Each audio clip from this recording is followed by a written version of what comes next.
మారుమూల గ్రామంలో పుట్టి రాజకీయంగా ప్రజలకు సేవ చేయాలనే ఆలోచనతో మిడ్జిల్ మండల జెడ్పీటీసీ సభ్యునిగా పోటీ చేయాలనే నిర్ణయం తీసుకున్నాడు. ఆ రోజు తీసుకున్న నిర్ణయం ఈ రోజు వరకు కూడా ఎక్కడా వెనకాల తిరిగి చూడకుండా వెళుతున్న నాయకుడు. మిడ్జిల్ మండల జెడ్పీటీసీ తొలి ప్రయత్నంలోనే విజయ ఢంకా మోగించిన నాయకుడు.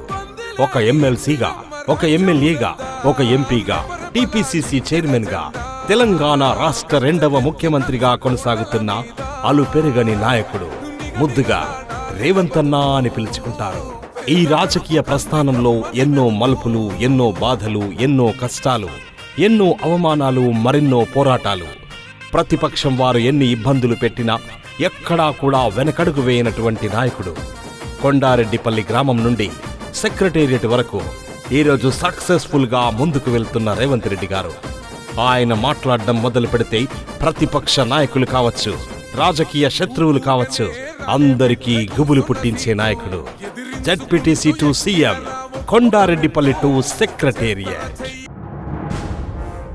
యనమల రేవంత్ రెడ్డి అనే నేను తెలంగాణ రాష్ట్ర ముఖ్యమంత్రిగా ప్రజలందరికీ న్యాయం చేకూరుస్తానని దైవ సాక్షిగా ప్రమాణం చేస్తున్నాను.